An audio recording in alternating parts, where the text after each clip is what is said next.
नमस्कार, मैं रविश कुमार। आइए जानते हैं देश दुनिया की तमाम बड़ी खबरें सिर्फ 10 मिनट में। लेकिन उससे पहले आप इस वीडियो को दुनिया के किस कोने से देख रहे हैं कमेंट में जरूर बताएं। और आपने अब तक इस वीडियो को लाइक नहीं किया है तो लाइक करके चैनल को सब्सक्राइब कर लें। तो चलिए अब बढ़ते हैं आज की सबसे बड़ी खबरों की ओर। नासा ने धरती से लगभग 6 अरब किलोमीटर दूर बृहस्पति ग्रह की कक्षा में परिक्रमा कर रहे जूनो यान के कैमरे को सफलतापूर्वक रिपेयर कर चमत्कार कर दिखाया। जूनो कैम में तकनीकी खराबी आने के बाद वैज्ञानिकों ने दूरस्थ सिग्नलिंग से उसे फिर सक्रिय कर दिया। यह उपलब्धि अंतरिक्ष मरम्मत तकनीक में बड़ी सफलता मानी जा रही है, जिससे भविष्य के मिशनों के लिए नई उम्मीद जगी है। मिशन अब सामान्य रूप से कार्य कर रहा। अमेरिका से लंदन जा रही ईजीजेट फ्लाइट में एक व्यक्ति ने अचानक चिल्लाना शुरू कर दिया कि विमान में बम है। उसने डोनाल्ड ट्रंप की बात कही और फिर अल्लाहू अकबर के नारे लगाने लगा।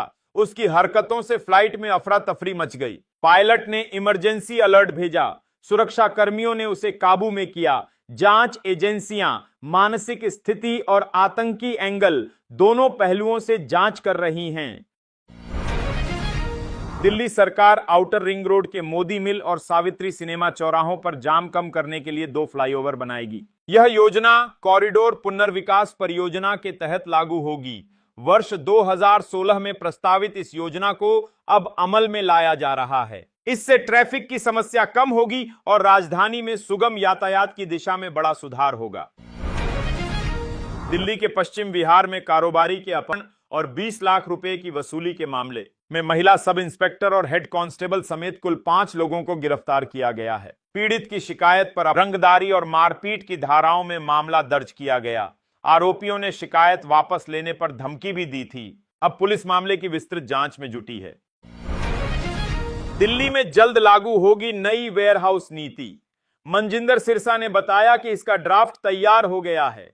नीति के अंतर्गत संचालकों को अनेक सब्सिडी दी जाएगी। इसके अलावा राजधानी के बाहरी क्षेत्रों में 3 यूसीएलडीसी बनाने की योजना है। इससे पर्यावरण को लाभ पहुंचेगा और प्रदूषण भी घटेगा। सरकार का दावा है कि इससे कारोबार को भी बढ़ावा मिलेगा और लॉजिस्टिक सेक्टर में सुधार आएगा। नीति जल्द ही अमल में लाई जाएगी। दिल्ली में एक सिपाही ने झूठे आरोप के खिलाफ 20 साल तक कानूनी लड़ाई लड़ी। ड्यूटी में लापरवाही का आरोप लगने पर वह आहत हुआ। आखिरकार 2024 में हाईकोर्ट और बाद में सुप्रीम कोर्ट ने उसके पक्ष में फैसला दिया। अदालत ने माना कि उसके साथ अन्याय हुआ और सरकार को उसे मुआवजा देना चाहिए। सिपाही को न्याय और मुआवजा दोनों मिले। विभागीय ज्यादती पर यह ऐतिहासिक फैसला माना जा रहा है। गाजियाबाद के कविनगर में फर्जी दूतावास चलाने के मामले में गिरफ्तार हर्षवर्धन जैन के दुनिया भर में 20 बैंक खातों का खुलासा हुआ है। जांच में एक खाते में 60 करोड़ रुपए के लेन देन की जानकारी मिली है। आरोपी ने 10 वर्षों में 162 बार विदेश यात्राएं की। गाजियाबाद कोर्ट में सोमवार को पुलिस उसकी रिमांड अर्जी पर सुनवाई करेगी। फर्जीवाड़े की जांच अब अंतर्राष्ट्रीय स्तर पर होगी। बिहार में चुनाव आयोग ने स्पष्ट किया है कि अब बिना नोटिस किसी मतदाता का नाम वोटर लिस्ट से नहीं हटाया जाएगा। 7 करोड़ से अधिक लोगों ने गणना फॉर्म जमा किया है। बीएलओ को करीब 36 लाख लोग नहीं मिले जिन्होंने फॉर्म नहीं लौटाया। इनमें कई अन्य राज्यों में मतदाता बन चुके हैं या 25 जुलाई तक फॉर्म नहीं जमा कर सके थे। सभी को नोटिस देना अनिवार्य होगा। बिहार में सितंबर महीने में कक्षा 1 से 12 तक के लिए 1 लाख शिक्षकों की बहाली प्रक्रिया शुरू होगी। बीपीएसएससी को अगस्त में अधियाचना भेजी जाएगी और फिर वैकेंसी जारी होगी। योग्य अभ्यर्थियों से ऑनलाइन आवेदन लिए जाएंगे। आवेदन के लिए 15 दिनों का समय मिल सकता है। महिला अभ्यर्थियों को आरक्षण का लाभ मिलेगा। बीते 2 वर्षों में 2,68,000 शिक्षक बहाल हो चुके हैं। पटना के सम्राट इंटरनेशनल होटल में सोमवार सुबह अचानक भीषण आग लग गई। आग की लपटें फैलते ही होटल में अफरा तफरी मच गई। कई लोग जान बचाने के लिए खिड़कियों से कूद पड़े। इस दौरान 3 लोगों ने छलांग लगाई, जिनमें एक घायल हुआ। कुल 5 लोगों को पीएमसीएच में भर्ती कराया गया। आग लगने का कारण शॉर्ट सर्किट माना जा रहा है। प्रशासन ने जांच के आदेश जारी किए हैं। अवसानेश्वर मंदिर बाराबंकी में सोमवार को हाई वोल्टेज तार गिरने से भगदड़ मच गई।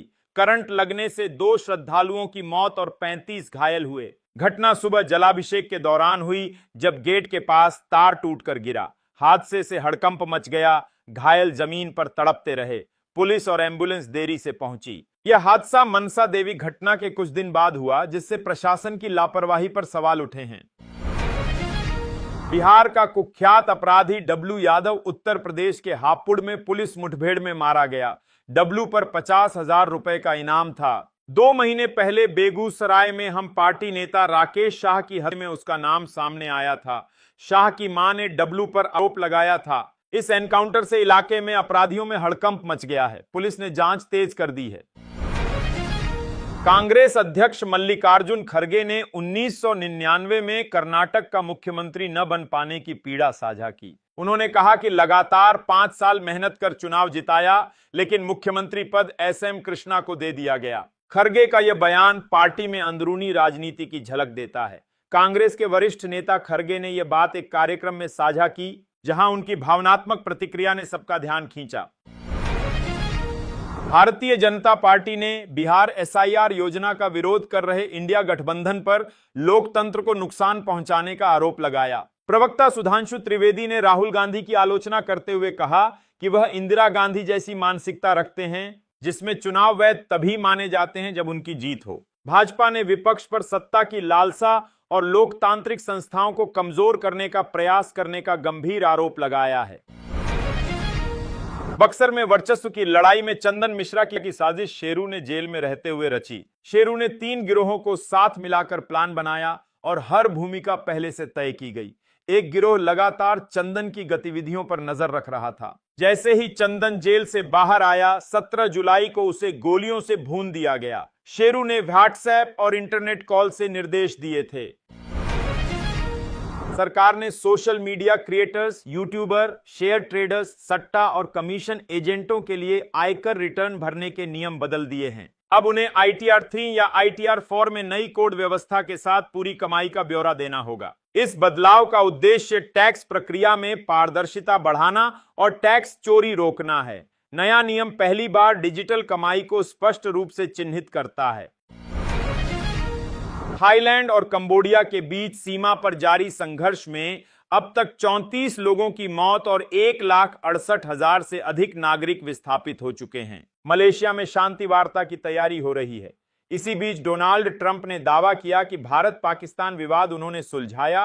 अब थाई कंबोडिया की बारी है। उनके बयान से अंतर्राष्ट्रीय राजनीति में नया हलचल पैदा हो गया है। संसद में सरकार और विपक्ष के बीच तीखा टकराव तय माना जा रहा है।